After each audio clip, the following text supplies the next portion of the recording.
Bueno, principalmente les vengo a hablar sobre la literatura española, donde abarca el siglo de oro que se divide en dos partes, que abarca casi 2 siglos.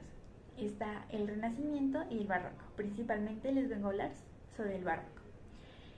Durante el siglo XVI y XVII se desarrollan uno de los movimientos más importantes sobre el Barroco, ya que es de lo artístico y lo cultural, donde buscaban reconciliar los ideales artísticos con el renacimiento del surgimiento religioso. Por otro lado, tenemos que es que todo comienza en medio de una época por lo religioso, las guerras y los absolutistas. Eh, Puedo añadir que se dio en ciudades de Italia, donde también crean una escuela, y además de eso, desde eso se van, desde ahí como que se fue expandiendo hacia más lugares.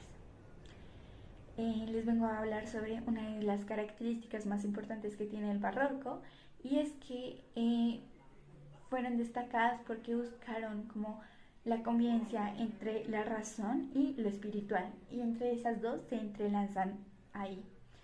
Otra de las características más importantes es que perdieron los límites del arte, de la arquitectura y de pinturas, que eran algo que ellos buscaban hacer para que todas eh, sus pinturas, sus arquitecturas fueran un poco más allá, y no siempre como en lo pequeño, como entre cerrarse en algo. Eh, una de sus pinturas eran que tenían efectos supremamente dramáticos. Por ejemplo, la oración de los Reyes Magos es mm, fue una de las más destacadas en esta época. Por otro lado, también tenemos sobre la arquitectura, que sobresalió por su majestuosidad, que un ejemplo que podemos poner sobre un representante es de Lorenzo Bernini, y acá voy a dejar una de sus arquitecturas. En cuanto a la literatura, los escritores intentaban impactar a los lectores con recursos supremamente exagerados, o sea, eran demasiado exagerados. Y uno de los dramaturgos más importantes y más destacados en esta época fue William Shakespeare. Eh, fue William Shakespeare. Más o menos esto es el barroco, que también se entrelaza con el renacimiento, que ya les vengo a hablar sobre el renacimiento. Listo, ya que hablamos del barroco, les voy a hablar un poco del renacimiento. El renacimiento comienza en el siglo XVI. Se divide en dos partes, que es el renacimiento primero y el renacimiento segundo. El renacimiento primero es el reinado de Carlos I, las invasiones de los pueblos americanos y el fortalecimiento político. También en esta se da la escuela italiana, donde recursan reformas italianas como canciones, sonetos y la epístola, y entre otras cosas más. Por otro lado, el Renacimiento segundo es el reinado de Felipe II, la derrota de la demanda invencible y la reforma política.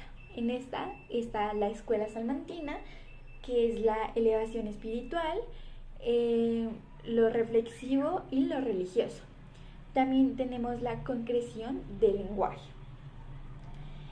En esta época fue uno de los movimientos también supremamente importantes, porque recupera la admiración por el mundo griego-latino. Una de sus características es que se divide también como en dos, que está el conceptismo y el culteranismo.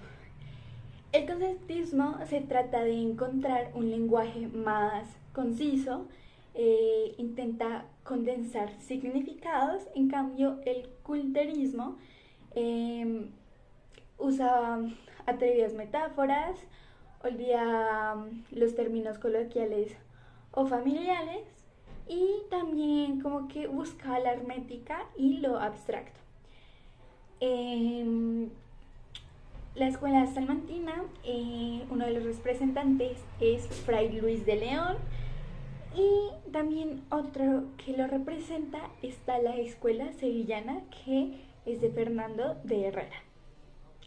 Y eso es por todo, eso se trata más o menos sobre el siglo de oro de la literatura española, que lo abarca, y como conclusión es que en esas dos se entrelazan y cada una concuerda en algo. Muchas gracias.